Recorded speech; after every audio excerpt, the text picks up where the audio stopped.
ہمارے حضرت کے پاس ایک شخص آیا, اس نے کہا, وہ پٹھان تھے, ہمارے حضرت سے بیعت ہوئے, انہوں نے کہا کہ مجھے اپنی بیوی پہ چھوٹی چھوٹی باتوں پہ غصہ آتا ہے تو میں اس کو مارتا ہوں, بعد میں مجھے ندامت ہوتی ہے کہ یہ کیا ہو رہا ہے. بولو بھائی, غلط ہو رہا ہے. لیکن اللہ کا خوف تھا نا, تو ان کو احساس ہو گیا کہ میں جو بیوی کو بلا وجہ مارتا ہوں, بلا وجہ کیا مارنا تو بہت سخت حالت میں اللہ نے اجازت دی ہے, بہت ہی کوئی معاملہ خراب ہو جائے تو ہاتھ اٹھانے کی اجازت دی ہے. ہمارے نبی صلی اللہ علیہ وسلم نے پوری زندگی اپنی کسی زوجہ پر ہاتھ, بولو بھائی, نہیں اٹھا. یہ نبی کے اخلاق تھے.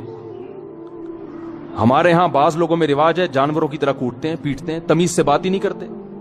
جب بات کریں گے, یعنی حضرت مفتی تقی عثمانی صاحب ایک بیان فرما رہے تھے کہ ایک شخص نے, فرماتے ہیں, مجھے بتایا میرے والد صاحب کو کہ میں جب گھر میں جاتا ہوں تو سب گھر والے ڈرنا شروع ہو جاتے ہیں, کانپنا شروع ہو جاتے ہیں. تو بڑے فخر سے بتا رہا تھا کہ میرا گھر میں اتنا روب ہے. تو فرمایا کہ یہ قابل تعریف نہیں ہے. ہم نبی کو اگر فالو کرنا ہے, نبی کی اتباع کرنی ہے, تو صحیح حدیث ہے, حضرت عائشہ رضی اللہ تعالی عنہا فرماتی ہیں کہ آپ صلی اللہ علیہ وسلم جب گھر میں داخل ہوتے تھے تو مسکراتے ہوئے چہرے کے ساتھ داخل ہوتے تھے. تو مجھے جب کسی نے بتایا نا ایک طالب علم کا قصہ کہ وہ گھر میں داخل ہوتا ہے تو گھر والے کانپنا شروع ہوتے ہیں, میں نے کہا وہ کوئی چنگیز خان کی اولاد ہوگا, پھر وہ اس کا اصلاحی تعلق کس سے ہوگا؟ چنگیز خان سے. چنگیز خان بھی جب بغداد آیا تھا نا تو سب کیا ہو گئے تھے, کانپنا شروع ہو گئے. تو بھائی ہم محمد صلی اللہ علیہ وسلم کی روحانی اولادوں میں ہیں, ہم چنگیز خان اور فرعون کی اولادوں میں نہیں ہیں. تو گھر والوں کے بارے میں بھی آپ صلی اللہ علیہ وسلم نے اخلاق بتائے ہیں. ہمارے ہاں جو طاقتور مرد ہوتا ہے وہ عورت کے حقوق پی جاتا ہے. وہ شریعت صرف عورت کے بارے میں جانتا ہے, اپنے بارے میں شریعت نہیں جانتا. کہ میں جو اتنا غصہ کر رہا ہوں بیوی کے اوپر, بلا وجہ بات بات پہ سختی کر رہا ہوں, کھانا تھوڑا دیر سے پک گیا تو اس کو مارنا شروع کر دیا, ڈانٹنا شروع کر دیا, تانے دینا شروع کر دیے, اس کے بارے میں بھی قیامت کے دن مجھ سے سوال ہوگا. ایک میں واقعہ سناتا ہوں پھر اپنی بات کو ختم کرتا ہوں. دیکھو, ایک صحابی نے اپنی ایک باندی تھی, عبداللہ ابن رواحہ رضی اللہ تعالیٰ عنہ, بڑے مجاہد صحابی تھے. عبداللہ ابن رواحہ بڑے مجاہد صحابی تھے. ان کی ایک باندی تھی, وہ باندی بکریاں چرایا کرتی تھی, ریوڑ لے کے جایا کرتی تھی.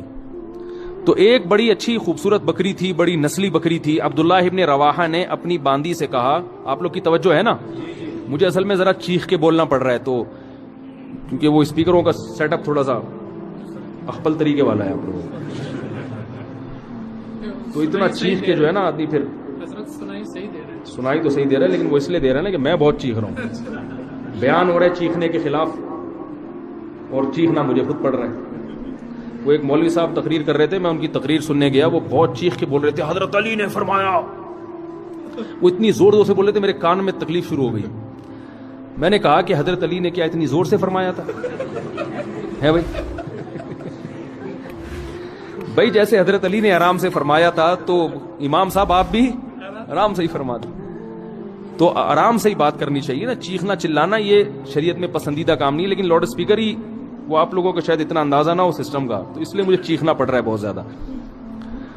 تو میں واقعہ سنا رہا تھا کہ بھائی دیکھو, ہمیں اپنے اخلاق بھی عورتوں کے ساتھ, جو گھروں میں خواتین ہیں نا, اس میں چنگیز خان بننے کی اجازت.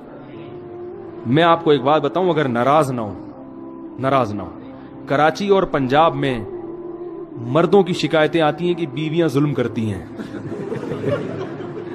اور بلوچستان اور کوئٹہ اور کے پی کے سے خواتین کی شکایتیں آتی ہیں کہ مرد ظلم کرتے ہیں. ہو سکتا ہے یہ غلط ہو, رپورٹ غلط ہو, لیکن کچھ تو حقیقت ہوگی نا اس میں, کیونکہ یہاں مردوں کی حکومت ہے اور اللہ کا بڑا فضل ہے, اس پہ اللہ کا شکر ادا کرنا چاہیے. لیکن مرد کا جہاں روب ہوگا تو مرد اس روب سے ناجائز فائدہ اٹھانا شروع کر دیتا, ناجائز فائدہ اٹھانا شروع. تو حضرت حکیم الامہ مولانا شرف علی تھانوی رحمہ اللہ تعالی نے لکھا ہے کہ مسلمان عورت کی یہ سب سے بڑی خوبی ہے کہ وہ جب اس کی شادی ہوتی ہے تو اپنے مرد کے علاوہ اس کی توجہ کسی اور کی طرف نہیں ہوتی. فرمائیے اتنی بڑی خوبی ہے کہ اس خوبی کے ہوتے ہوئے بیوی کی ہر خامی کو برداشت کر لو کہ یہ تمہاری ہے. جن لوگوں نے باہر ملکوں میں سفر کیا ہے نا, وہ یہ جانتے ہیں کہ وہاں عورت میں ہر خوبی ہے, مگر اس کے بارے میں یہ بھروسہ نہیں ہوتا کہ یہ صرف میری ہے یا میرے علاوہ اس کی کسی اور کی طرف بھی رغبت ہے. یہ بہت بڑا عیب ہے. تو مسلمان عورت میں اب تک الحمدللہ خیر غالب ہے, وفا کرتی ہے اپنے شوہر کے ساتھ, شوہر کو فالج ہو جائے علاج کرے گی اس کا, بھاگے گی نہیں وہاں سے. باقی آپ ذرا جائیں نا دنیا میں سفر کریں تو میاں جب تک کما رہا ہے, صحت اچھی ہے تو میاں ہے, ذرا سا مسئلہ خراب ہوا عدالت سے طلاق لی اور کسی اور سے شادی کر لی. ہمارے ہاں خاندانوں میں جب نکاح ہوتا ہے تو زندگی بھر کے لیے ہوتا ہے, جب تک کوئی بہت سخت مشکل نہ ہو طلاق کی طرف نہیں جاتے. تو یہ بہت بڑی خوبی ہے. تو کے پی کے سے اور بلوچستان سے جو شکایتیں آتی ہیں اس میں مردوں کی سختی کی شکایتیں آتی ہیں کہ مرد عورتوں پہ بولو بھائی ہاتھ اٹھاتے ہیں, چھوٹی چھوٹی باتوں پہ مارتے ہیں, تانے دیتے ہیں. آپ لوگ کے علاوہ کی بات کر رہا ہوں, آپ لوگ ناراض نہ ہو.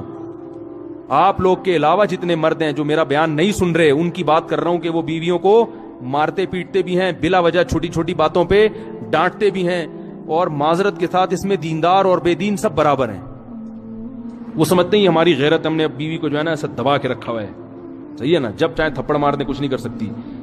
تو یہ غیرت نہیں ہے, یہ بد اخلاقی ہے.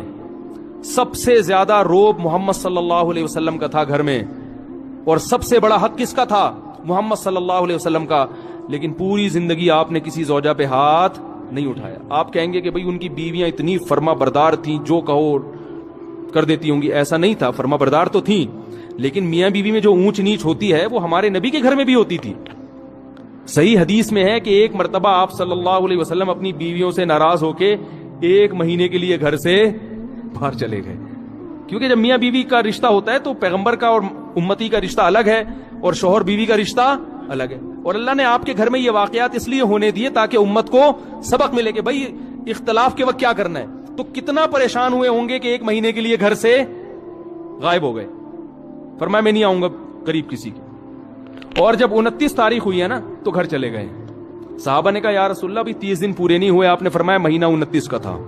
ٹھیک ہے, مہینہ کس کا تھا؟ ناراضی کو ختم کر دیا پھر. لیکن ایسا نہیں کیا کہ ناراض ہوئے تو گھر میں چیزیں توڑنی پھوڑنی شروع کر دی ہوں اور اٹھا کے مارنا پیٹنا شروع کر دیا ہو, جو آج ہمارا حساب کتاب ہے.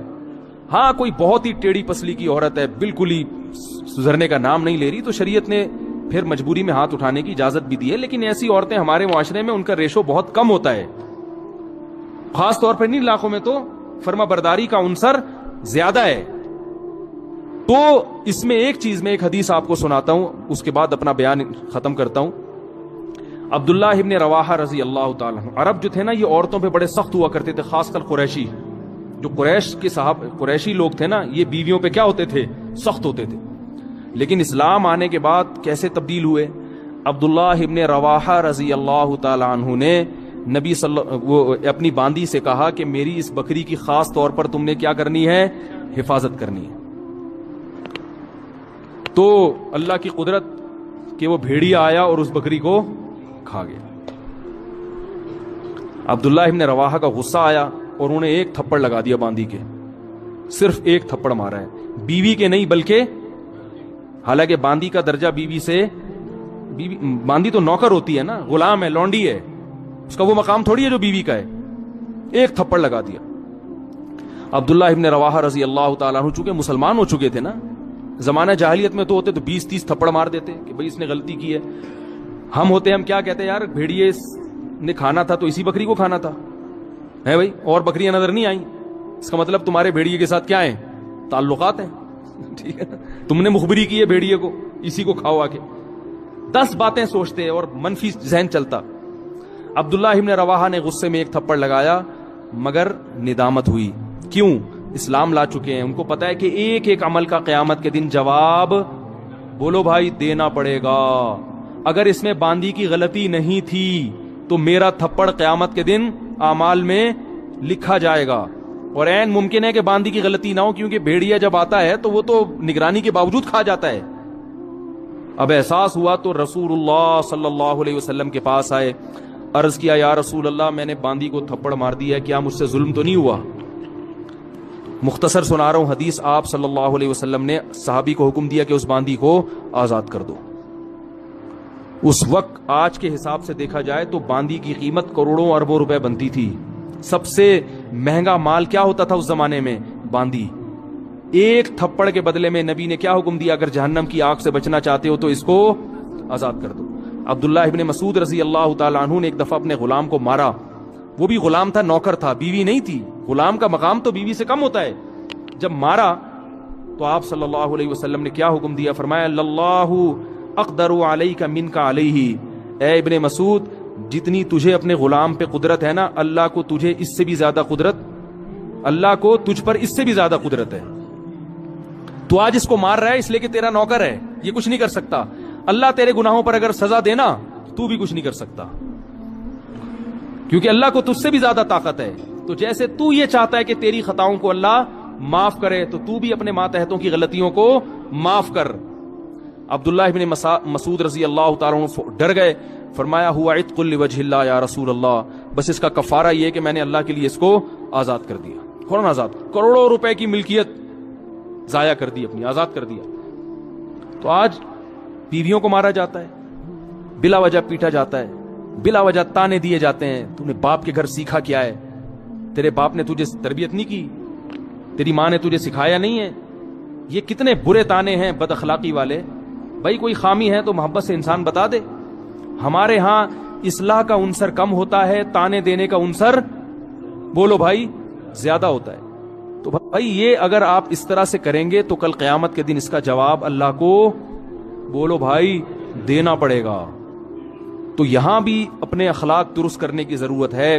تو اللہ نے ہمیں جو پیغمبروں کا جو سلسلہ بھیجا، ان پیغمبروں کا بنیادی مقصد بھی یہ ہے کہ ہم اللہ کے حقوق بھی ادا کریں، جس میں نماز ہے، روزہ ہے، زکوٰۃ ہے، قربانی ہے، اور مخلوق کے حقوق بھی ادا کریں جس میں والدین بھی ہیں اور اولادیں بھی ہیں.